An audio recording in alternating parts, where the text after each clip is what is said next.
I'm pretty sure that you've never had somebody who's been convicted of terrorism speak here. This is my husband. Terrorist husband. Terrorist husband. So, because of your prayers, I heard that you prayed especially in October 2018, just over a year ago. That was the day of the 4th court session. That's the day he was convicted, and we thought he was going back to prison, and then within an hour they said, no, you can actually leave the country. So we started the mad dash to get out of the country safely. So I just want to thank you for your prayers. We were really grateful to know that you were praying, and you saw a big answer to prayer very quickly. So, yeah, thanks to the Thomas family who kept this as a prayer request also before you all. So, go for it. Can I have the picture put up, by the way? So I'm also an MK. I grew up in Mexico, and I was sent to boarding school in the States to a school called Ben Lippen, and was there for a while. So we both understand what it's like to be MKs and to leave home and go to boarding school. And actually, my life changed my senior year of high school in this MK boarding school. So I know that you're making very important decisions in your lives at this age that define your identity, define who you will become. And it's a very important time. I want to talk a little bit about identity. I have a picture up here. There's a book that's come out recently, and I'm not trying to show you the book, but my picture on the front of it, I was a lot thinner. I had lost about 50 pounds at the time in prison. By the way, Noreen and I had been in Turkey for about 23 years. When we were arrested, we were held together for 13 days, and then they let her go and I stayed another 2 years. I guess God needed 2 more years to teach me all that I needed to learn. He let her out in 13 days, so she's way ahead of me. But when they took this prison, I'd been in prison for about a year. I didn't know what was going to happen to me. At that time, there were 3 life sentences hanging over my head. I'd been accused of being a terrorist, but also being a military spy and trying to overthrow the Turkish government, which were very serious things. And so these 3 life sentences are hanging over me. I'm not sure if I'm ever going to see my children or be with my wife again. But there was an opportunity to have a picture taken. Normally they don't take pictures of prisoners, but my cellmate wanted a picture. The guards came to take a picture, and I pulled out this cross. What I'm holding over my heart is a cross given to me by a Chinese sister before I went to prison. And I pulled this cross out and I held it over my heart, and he said, "You can't take a picture with a cross." I said, "Well, just take it anyway, and if your supervisor says that I can't have it, then just throw it away, but go ahead and take it." And somehow the guards are usually not very helpful, but God just, I think, moved his heart, and he was willing to take the picture, and I was surprised a few days later when they returned it to me.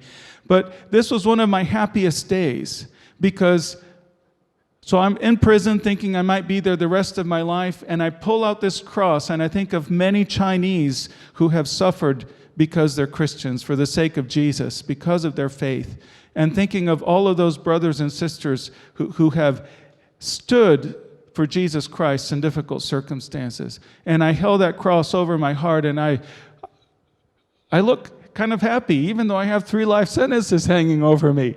And because I felt like I'm declaring my identity. I'm declaring who I am. And I wanted this picture. This picture went all over the world, but I hadn't intended that. I had intended it for my children and for my wife, for my family, to see this is who I am.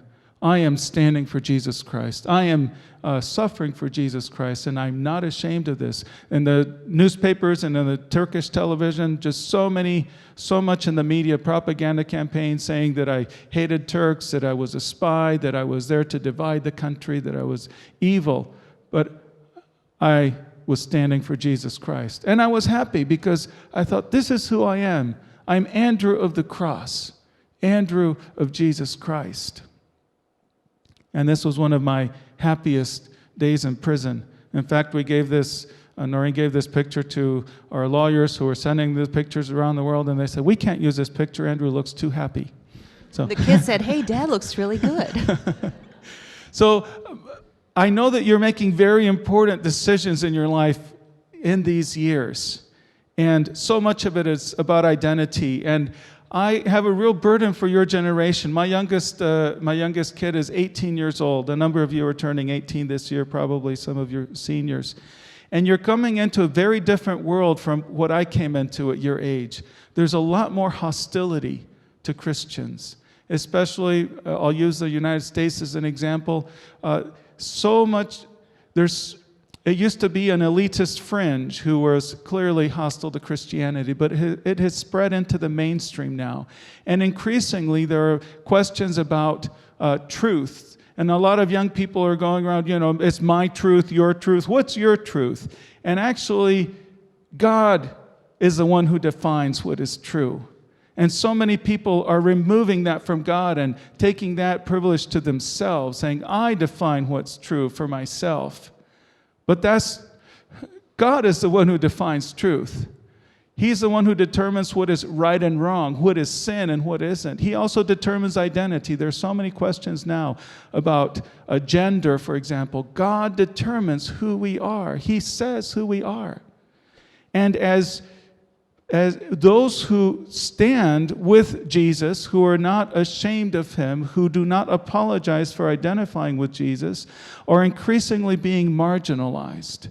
They're being pushed to the side. They're told that they're evil. And this is a tremendous pressure, especially on young people. I don't say that my generation is ready for persecution, but yours certainly is not. And I'm concerned about what's coming because it is increasingly difficult to stand for Jesus. There is increasingly a cost. People will say that you're a bigot. They'll try to silence you and marginalize you, and increasingly even in large companies, if you say that you're a Christian, you may be pushed out. So how are you going to deal with that? Are you going to stand for Jesus or not? And that's a big question about what your identity is going to be. Jesus warned that if we're not ready, and I'm speaking now, both of us have faced persecution. I'm also speaking as someone who has stood for Jesus and been persecuted for it. So I know that there's a cost. I know it can be difficult. But Jesus warned that this is what happens. He said that if you follow him, many of us will be persecuted because people hate Jesus for some reason, even though he was the most loving, kind, generous person that's ever lived. People reacted to him. And many people want to silence the voice of Jesus. And so they want to silence us when we speak the words of Jesus. And Jesus warned that pressure would come, and he wanted us to prepare ahead of time so that when it does come, we don't just slide away from him. And he warned that there would be different reactions if we're not ready for persecution, if we're not ready and we have to decide that we're going to stand for Jesus before the difficulties come. Because if not, when they come, there are several reactions that people give. And these are the ones Jesus warned about. There are 4. One is that people will react with fear. And I'm an expert on fear. I was really afraid. I had waves and waves of panic attacks. And I don't know if you can imagine being in a Turkish prison, and I was afraid that I would be there the rest of my life, that I would die there. The natural reaction when we have fear is to run away. And if the doors had opened for me in prison, and God had said, Andrew, I want you to be in prison. This is my assignment for you. I would have run away just like Jonah did.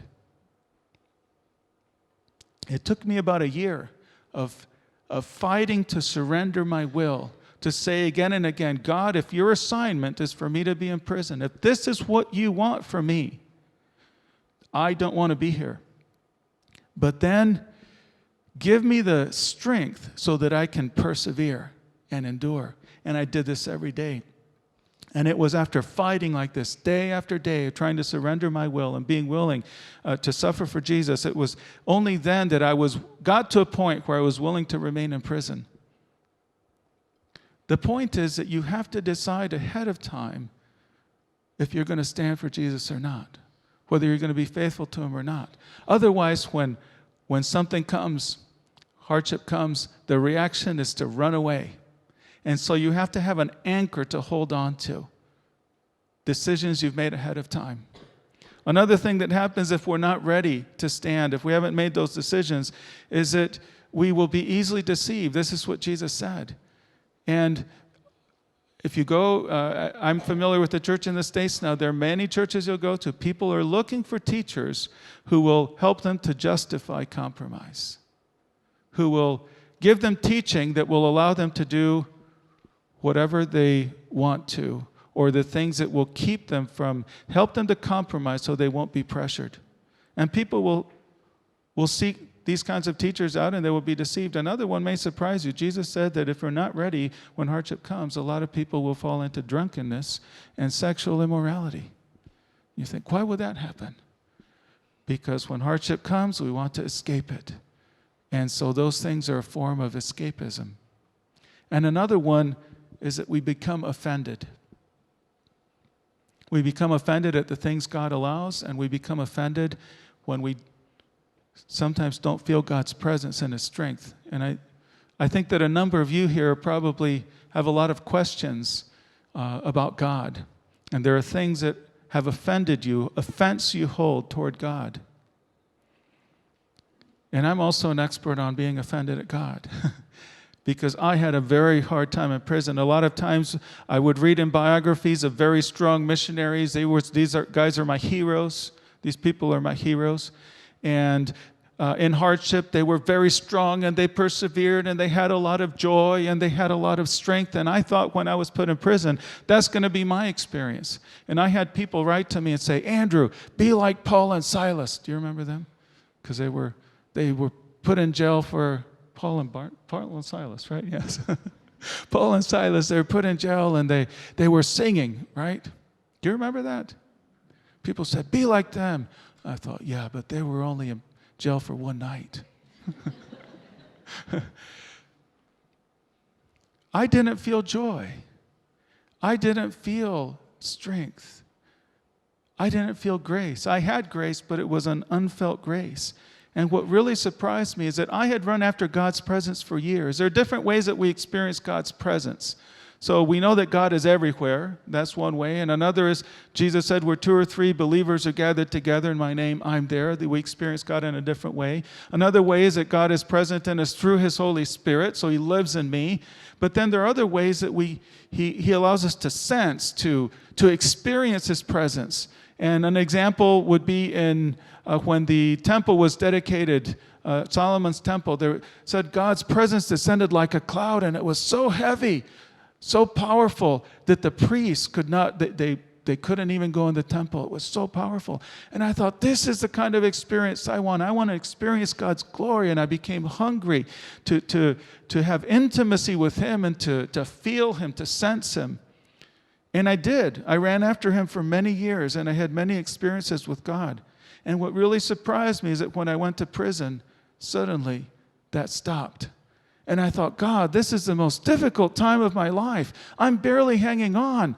How can it be that you would remove the sense of your presence? Now, God didn't abandon me, but it sure felt like it. And for 2 years, I experienced the silence of God. And I accused Him. I was so angry and so disappointed and felt so betrayed. And my heart became offended at God. And this offense, all of my questions and my unanswered questions, and I would yell at Him inside because I couldn't yell loudly in the prison, but I could yell inside. I'd say, God, why aren't you answering me? God, why have you left me? Why are you silent? And there was no answer. I said it was like talking to a wall. But this offense was suffocating my relationship with God. It was strangling it. And at some point, the first year I was very broken in prison. I lost 50 pounds.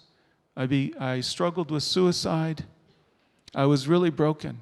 And I had been a strong missionary. You know, we'd planted churches in a Muslim country. I'd been shot at before. We'd worked with refugees near a war zone. So we'd taken risks, but prison was too much. I couldn't handle it. So I was broken. But then there came a turning point the second year. And the turning point came when I made a decision. I know I can't fight very much for my freedom, but I can fight for my relationship with God because I'm losing it.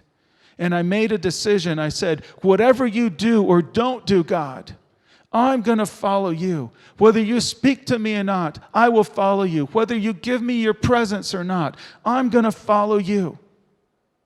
I am determined. Even if you never let me out of prison, I will follow you.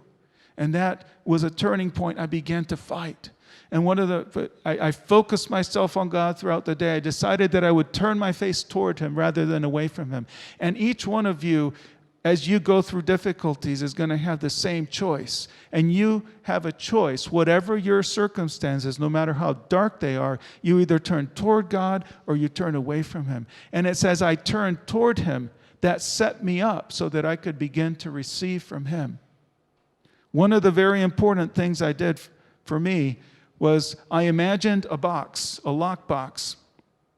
And I opened this box and I took these questions and these doubts that I had that were suffocating my relationship with God, and I just imagined putting them in that box, and then I closed it. I locked it. And mine was a very high-tech box, so it had a digital handprint. And I put my handprint on there, and it locked it up so no one else can open it. And I said, God, you and I are the only ones who have access to this box. You can open this box if you want. If you want to deal with all my questions and doubts, you open it. But I make the decision. I will not open this box. I will not entertain these questions or doubts anymore because I don't need the answers to follow you. I don't need the answers to have a relationship with you. So I had all these questions. And after that, when I had these doubts, I'd banish them back to that box and say, no, I've made a decision. I'm not going to allow you any space in my head. I had a lot of questions. Why? Why, God? Where are you? Why? Why? But then I began to realize God had questions for me. I was so wrapped up with my questions. God had questions for me. Andrew, will you love me even if I don't give you my presence? Will you love me? Will you be faithful to me even when you're disappointed with me? Will you still follow me? So I had been questioning God's love. I'd been questioning His faithfulness. But God's love and faithfulness were not being put to the test. It was the other way around. My love was being put to the test. My faithfulness was being put to the test. I was being tested. And the truth is that God allows His children to be tested. He allows His children, He gives them difficult assignments. And I was learning to stand in the dark. One of my theme verse for prison was Isaiah 50:10, where God says to Israel that's in exile, He says, for him who walks in darkness and has no light, trust in the name of your God and lean on Him. The interesting thing is God tells these people who are in darkness, He could have said, I'm going to send you some light right away. But He didn't. He said, while you're in darkness, I'm going to leave you in darkness for a while.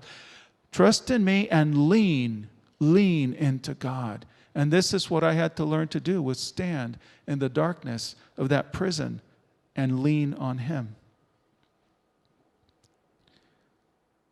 This takes me to what I want to emphasize for you as you're defining your identity, as you're determining what road you will follow, whether you will stand for Jesus in your generation, is that the most important thing and what will define your identity and shape you is loving God. Maybe you don't love God, and I completely understand because if you don't love God, though, there's an easy way to begin, or I don't know if it's easy, but there is a way to begin loving Him, and this is what I did. I began to say, God, make me hungry for you. I don't love you, but I want to love you. Make me thirsty for you. And I started to do that every day. And as I did that, love began to grow in my heart, and I recommend this to you. If you don't have the love you want, then say that you want it. Say, I want to love you. Be honest with Him. And love for God We're very focused on emotions. You are also at this age very focused on emotions. It does include emotions, but it's much more than this. It's also obedience, and it's devotion. It's faithfulness to Him. It's persevering. And this is having love for God, developing this, going after this. Jesus said the most important thing is to love God with all your heart, soul, mind, and strength. Basically with everything you are.